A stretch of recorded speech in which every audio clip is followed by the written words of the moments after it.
Desde pequena, com a minha família inteira, trabalhava com raiz, com garrafada, né? E eu nasci no meio desse povo,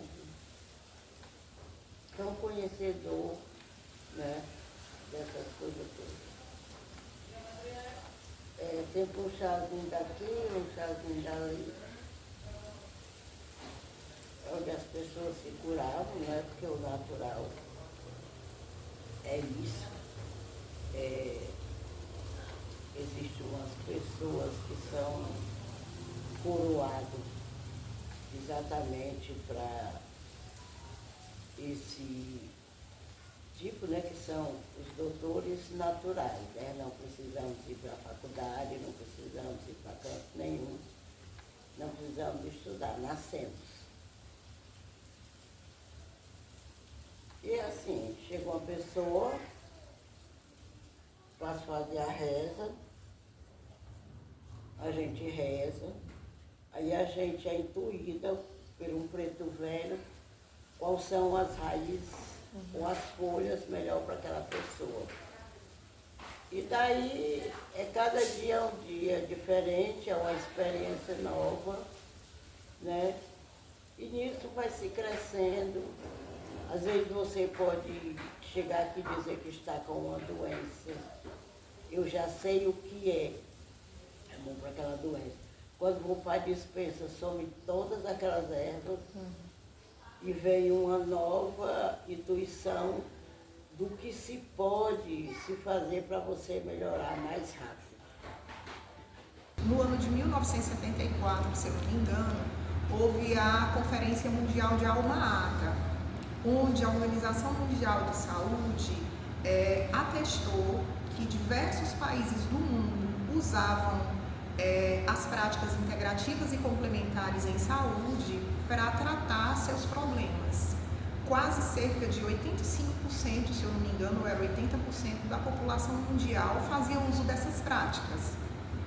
E quando foram analisar essas práticas, cerca de 80% era referente à fitoterapia.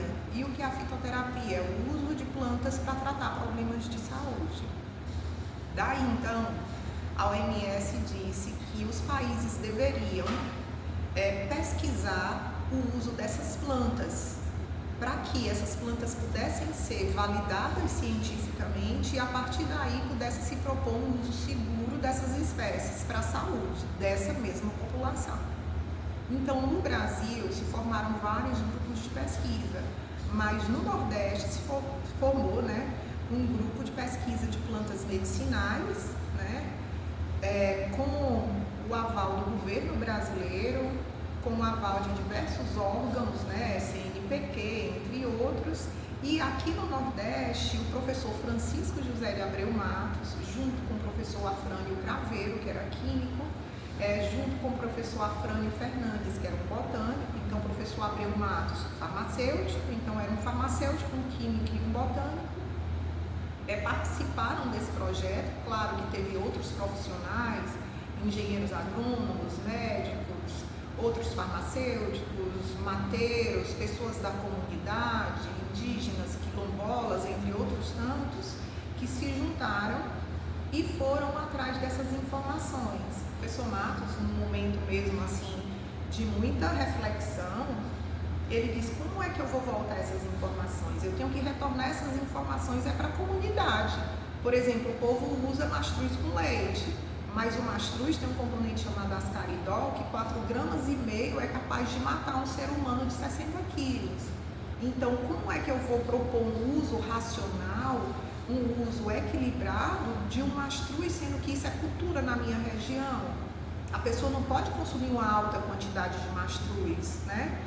Então, ele precisava disso. Daí foi quando ele teve uma ideia de criar um projeto de extensão. Sendo que a extensão é justamente quando você pega toda essa pesquisa e retorna para a comunidade. E foi isso que ele criou. Daí nasceu o projeto Farmácia Viva, como um projeto de extensão inicialmente pertencendo somente à Universidade Federal de Ceará. Posteriormente foi que se transformou em um programa de extensão, ou seja, um pouco mais amplo, e depois em um programa de governo aqui no Ceará. Se eu não me engano, foi o governador Tasso Gereissati, na época, junto com a esposa dele, que faziam muito essa parte social. E aí colocou em forma de lei isso para o governo do estado. Então, assim, o que diferencia o programa? A garrafada é dependendo do que você está sentindo de acordo com o que eu olho nos seus olhos. Aí, então, quando eu vou fazer a garrafada, eu tenho que acender o cachimbo e acender uma vela. Aí da qual eu saio andando e o preto velho diz, essa planta, é essa, é aquilo, de acordo com o que você esteja sentindo, né? Aí ao ferver da garrafada, às vezes eu penso que só é uma fervura, aí dá para passar 3, tive que fazer garrafada 7, de cozinhar 7 vezes. Eu já tive garrafada, que eu estava cheia de problema, eu fiz uma panela grande. Na hora que eu fiz, bagou a garrafada, eu só tive que virar, lavar a panela e começar novamente. Porque para você fazer uma garrafada, você vai estar limpa, sem beijinho, sem namorinho, essa coisa toda, né? E tem que estar com a cabeça boa. Porque se eu não estou com a cabeça boa, como é que eu posso fazer uma garrafada para me curar, se a minha cabeça não está boa? Então é por isso que já dá logo resultado na garrafada, né? Tem garrafada que ela tem que ser botada para pegar o sol e a lua. Tem garrafada que tem que ser enterrada. Tem garrafada que ele bota no chão, passa por cima e tudo, que chama-se a garrafada debochada. Então tem vários tipos. Então uma garrafada não é um chá. Não é o normal. É assim, muita ciência, muita dedicação. Eu vejo aqui no Ceará, a planta é chamada de uma... Aqui nós conhecemos a planta por determinado nome. Quando se aparece, é outro completamente diferente. Então, eles chegavam num determinado local, por exemplo, o município de Sobral, e verificavam que lá havia uma senhora que usava, vamos supor, a erva cidreira para acalmar os nervos. E chegavam lá em Mossoró, no Rio Grande do Norte, havia uma outra senhora que usava também a erva cidreira para acalmar os nervos. Ou seja, a mesma planta usada em localidades diferentes, por pessoas diferentes para a mesma indicação. Então, nesse propósito, eles selecionaram essas espécies e assim foram mais de 1.400 espécies pesquisadas. Então, eles traziam a espécie, pegavam em loco, ou seja, no local, faziam as essicatas e, em seguida, eles traziam para a universidade. E aqui eles iam estudar quimicamente essas espécies, após terem atestado a identidade botânica dessa espécie. Estudavam quimicamente e descobriam que, por exemplo, dentro da erva cidreira, havia um componente chamado citral. Quando levavam para outros estudos mais aprofundados, por exemplo, estudos em animais, descobriam que o citral tinha uma ação depressora do sistema nervoso central. E aí estudaram também a toxicidade, ampliaram para estudos mais clínicos, né, até chegar em seres humanos, só que uma característica é quando a gente faz um medicamento novo, por exemplo, é uma molécula nova, a gente não sabe da ação dela no organismo humano. Já essas plantas, como ancestralmente eram muito usadas, a gente fala de espécies nativas aqui desde que a gente existe, né, como humanidade. Então são espécies que se adaptaram à espécie humana também. Então é como se o nosso organismo tivesse uma espécie de memória. memória ancestral, que está na parte cultural, na parte, a gente chama de etnofarmacologia isso. Então, dentro disso, mesmo fazendo os testes clínicos, se verificava que muitas dessas espécies apresentavam baixa toxicidade. Ou seja, o uso de décadas, de séculos também, ele já dava uma certa segurança, né? Porque não havia registros de morte por isso, mas ao mesmo tempo havia algumas restrições. Eu não fiz nenhuma que ficasse desesperada, até porque toda garrafada que eu faço, eu provo. Então, eu provo na minha comida e vejo qual é a reação do meu corpo e se eu tenho autorização de entregar aquela garrafada à pessoa. Tem ideia, por exemplo, o citral que eu falei da erva cidreira, né?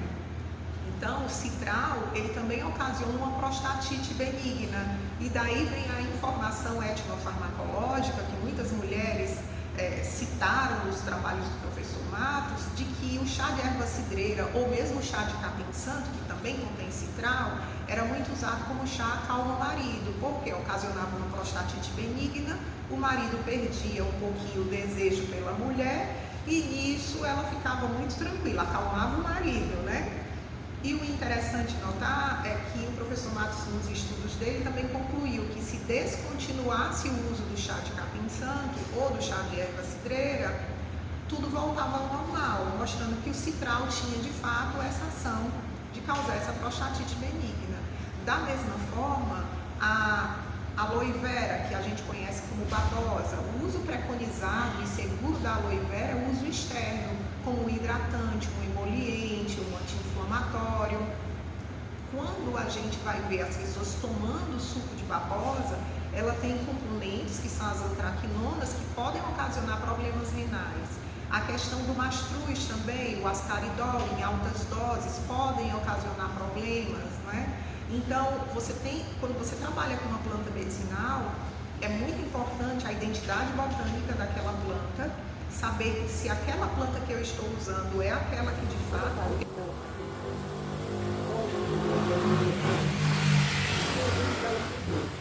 São 3 folhas. Toda folha que você pegar, pode higienizar. Se quiser passar o sabão na esponja, pode passar. Se for uma casca, tem que passar uma escovinha, certo? Então, se você passar de 3 folhas, o que acontece?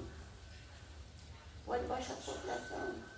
Tem gente que bota um monte de folha, passa mal, mas não foi o remédio, foi a sua sabedoria que você não soube utilizar.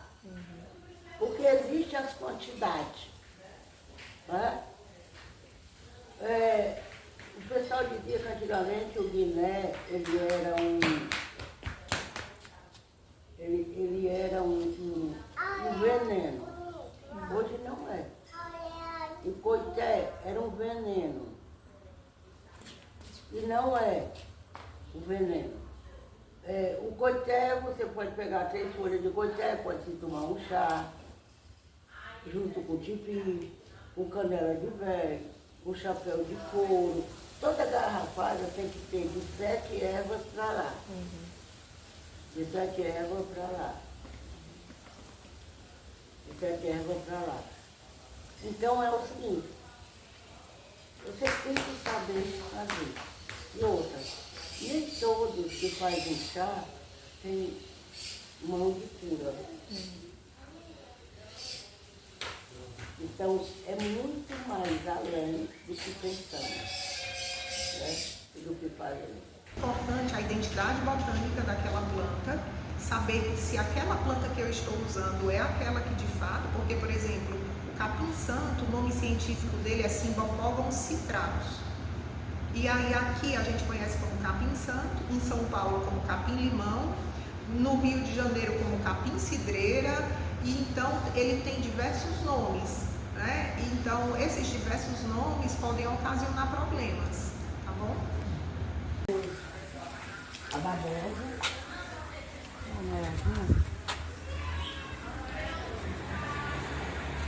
tem a babosa, né? essa bem pequena aqui. Uhum. Eu tenho grande. Tem o romã, tá novinho.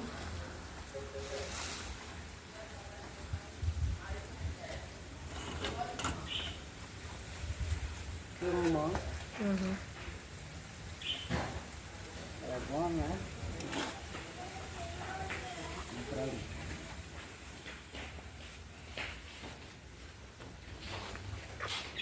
Aroeira, que vai ser plantada lá na horta Uhum. das plantas medicinais. Manjericão.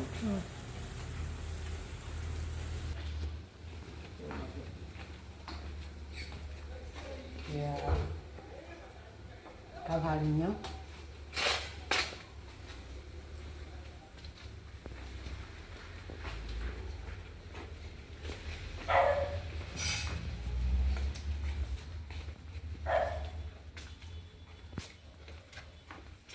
Fecha de preto velho. Uhum.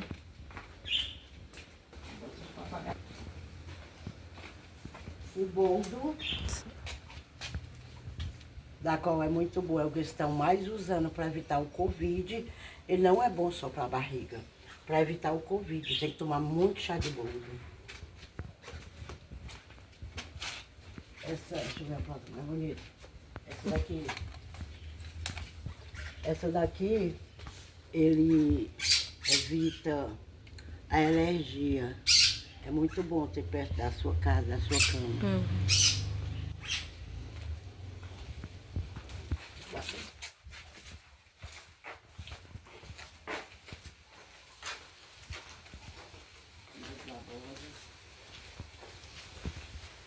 A castanhola, Uhum. da qual ninguém diz que não serve para nada. Ele tem vários benefícios, o suco da castanhola. Existem os sucos também, que é medicinal, né? Isso. Que o pessoal chama de boldo também, serve como boldo. Mas ele é o tapete de Oxalá, onde se faz os banhos, essas coisas todas. Agora vamos entrar por aqui. Malvaria.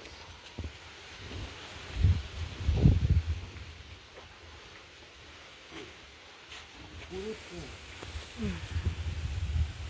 Urucum, ele é muito bom para dor de barriga, né?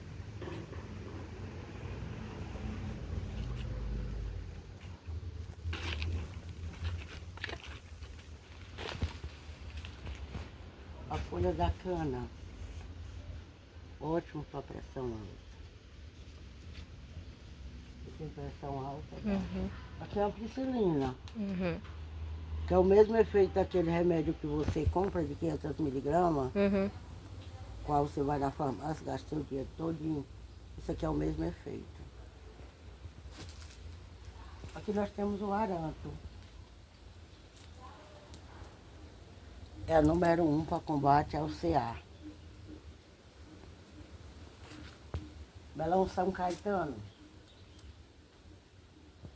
Ele é ótimo para desmanchar tumores do CA, né? Tanto ele como a frutinha dele, é porque não deu nenhum ainda.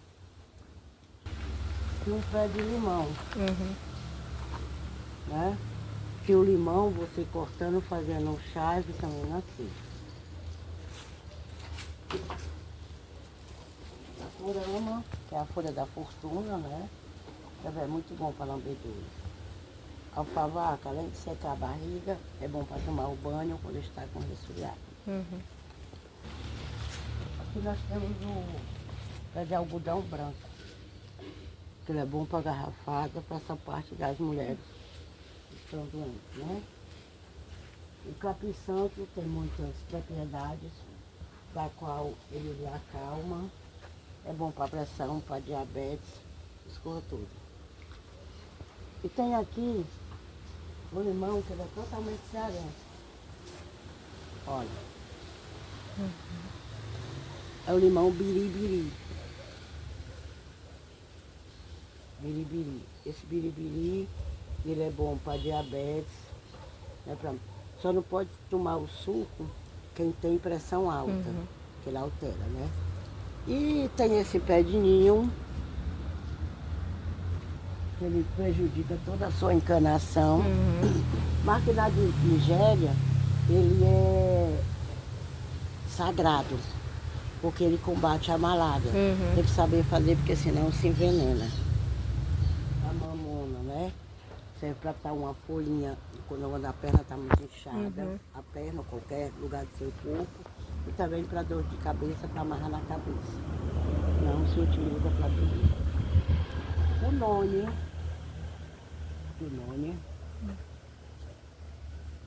tem muitos noni, que é bom para diabetes, pressão alta, né? E para desmanchar os tumores de início de CA.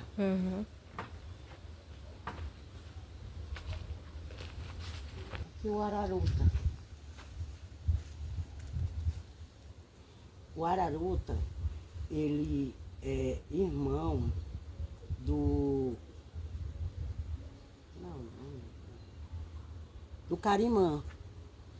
Porque quando você está com tontura, você está com falta de oxigênio na cabeça. Então a raiz dele é muito bom. Isso aqui é a pimenta longa. Ela é ótima para enxaqueca.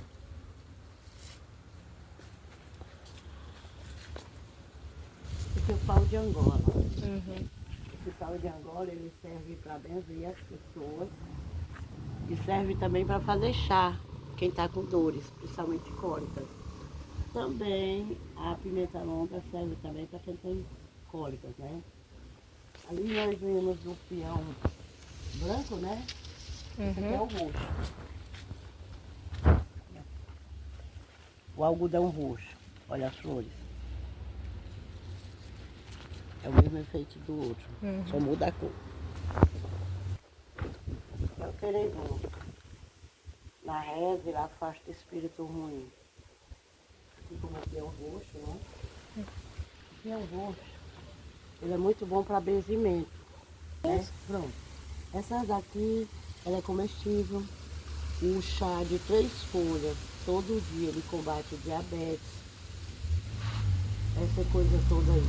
Tem uma plantinha, olha gente.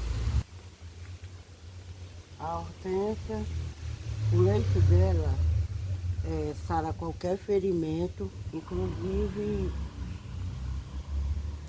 impinge, essas coisas assim, né? E quando você está com muita dores de articulação, você pisa ela e amarra, que você tem uma grande melhora. E também a xanana, né? Ela serve de Viagra para os homens. Para as mulheres também, né? Quebra-pedra. Ótimo para os rins. Tem o canapim, que dá uma bolinha, que também é bom para vários tipos de doenças.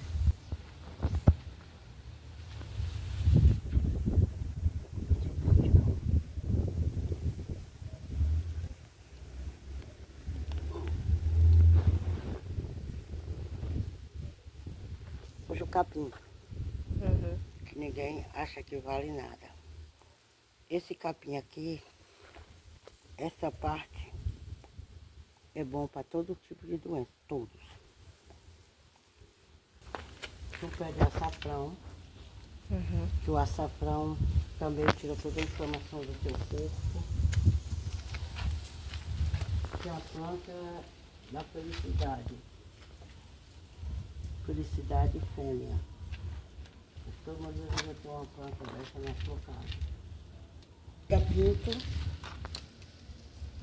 A raiz dele é ótima para inflamação.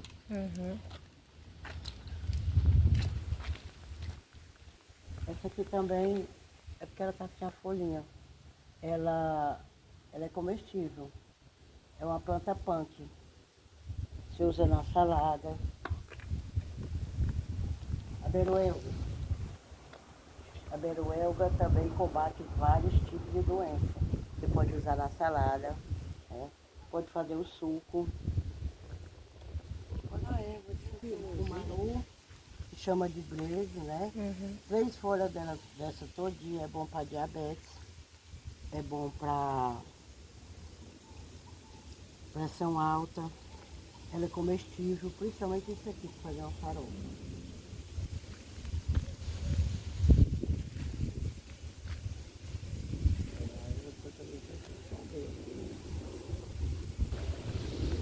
Junto com a salsa, né? E o melão São Caetano é ótimo para a pele.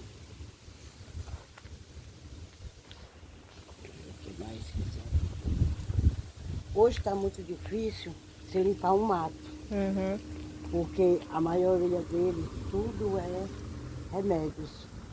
Então, o que o povo não sabe, tá que a erva de ciclovia. Ela é ótima para reconstruir o teu fígado, pode faltar até um pedaço. Ele repõe, né? O fígado renasce e também para os olhos. A folha do mamão é bom para a barriga e também para diabetes, para pressão alta. Aqui é a insulina. 5 folhas no litro d'água, baixa seu diabetes. É uma rama grande, é porque eu tive que tirar, aí estou replantando. Acho que aí, na folha de siriguela, só tem lá fora. Ela é ótima para imunizar. Você pega folhas, lava, faz o suco e te imuniza. É isso. Exemplares de plantas que são tóxicas, né? Porque a maioria das pessoas pensa que podem usar, aquela que é certificada medicinalmente pode ser usada, a vida não. Tem que ver também o que ela pode trazer de toxicidade para o organismo, né? Então a gente preza aqui por dar essas instruções, identificar realmente se a planta que estão usando, ela tem um princípio ativo efetivo ou não. Né? A gente sabe como foi plantado e para que foi plantado, porque tudo que tem aqui tem na parte, não sei se vocês conhecem, que são as plantas já certificadas e estudadas cientificamente. Nada que é plantado sem ser passado por isso. Aí como é que a gente faz? Ali nós temos uma estufa, ó. Ali, ó, a gente vai e faz todo o plantio. A gente tem umas que a gente planta com semente, que são aquelas primeiras ali, ó. Ali vai ser para um estudo, tu consegue visualizar? Ali vai ser para um estudo que a gente vai fazer, certo? Aí a gente vai e planta, a gente sabe como é que foi plantado, que hora foi plantado, o adubo que foi plantado. A gente precisa saber tudo isso para a gente poder depois certificar que está tudo correto. Nessa frentezinha aí é uma composteira doméstica que a gente está também tentando fazer. Aí tudo aí que a gente tem, a gente vai e implanta aqui. Aí tem umas plantas nossas, como essa daqui, que é o capim santo. A gente sabe como é que ela vem de torceira, aí a gente vai e reproduz. O que é de semente, o que é que a gente pode fazer para estaquia. Aí tudo que tem aqui, tudo é, como a gente diz, nós sabemos para que finalidade é, para que aqui vai ser usado, e a maioria aqui é para estudo.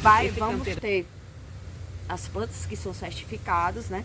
Mas nem por isso a gente deixa de dar orientação sobre outras espécies, né? Sobre as punks, né? Que hoje em dia está havendo muita procura, né? São teses que estão sendo defendidas de algumas espécies que possam vir a ser utilizadas ou não, junto com a engenharia de alimentos, né? Então aqui, o setor ele vai também mesclando com outros setores da universidade para esclarecer a respeito do uso das plantas.